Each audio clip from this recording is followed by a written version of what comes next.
વાત કરીએ પંચમહાલની તો પંચમહાલમાં પણ વરસાદી માહોલ જામ્યો। દિવસ દરમિયાન ભારે ઉકળાટ બાદ સમી સાંજે વરસાદ થયો।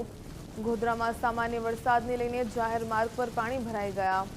ગોધરા શહેર પોલીસ ચોકી નંબર 8 પાસે પાણી ભરાયા તો પાણી ભરાઈ જતા વાહન ચાલકોને ભારે હાલાકીનો સામનો કરવો પડ્યો।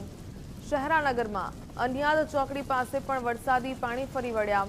પાણીનો નિકાલ ન થતા શામળાજી મુખ્ય હાઈવે પર પાણી ભરાયેલા જોવા મળ્યા।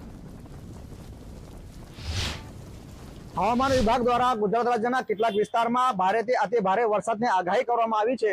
ત્યારે પંચમહાલ જિલ્લાની વાત કરવામાં આવે તો પંચમહાલ જિલ્લામાં બપોર બાદ વાદળછાયું વાતાવરણ વચ્ચે મેઘરાજાએ ધમાકેદાર આગમન કર્યો છે। પંચમહાલ જિલ્લાના શહેરા અને ગોધરા પંથકમાં મેઘરાજાએ આગમન થતા જ એના જે ખેડૂતો છે ખેડૂતોમાં ખુશી જોવા મળે છે। સાથે જ કેટલાક જે મુખ્ય માર્ગ છે તેમાં વરસાદી પાણી ભરાયા હોવાના સમાચાર મળી રહ્યા છે। હાલ આપણે સીધા દ્રશ્યો બતાવવાના પ્રયત્ન કરીશ કે સમી સાંજના સમયે ગોધરા શહેરના મુખ્ય મથકમાં વરસાદ વરસતા જે મુખ્ય માર્ગ છે જે ગોધરા શહેરની જે 8 નંબર ચોકી છે તેના આગળ ઘૂંટણસમાં પાણી ભરાયા છે। આ ઘૂંટણસમાં પાણી ભરાતા એના જે સ્થાનિકો છે તે નાના મોટા વાહન ચાલકો છે આ ઘૂંટણસમાં પાણીમાંથી અવરજવર કરવા માટે મજબૂર બન્યા છે। સાથે જ જે શાકભાજી વેચતા જે વેપારીઓ છે તે પણ ઘૂંટણસમાં પાણીમાં ઉભા રહી શાકભાજી વેચી રહ્યા છે। ત્યારે શહેરાની વાત કરવામાં આવે તો શહેરામાં જ બપોર બાદ વરસાદ વરસતા ગોધરા શામળાજી હાઈવે પર અન્ય ચોકડી ખાતે પાણી ભરાતા તેમાં પણ જે નાના મોટા વાહન ચાલકો છે તે વરસાદી પાણીમાંથી પસાર થતા હોવાના દ્રશ્યો હાલ સામે આવ્યા છે।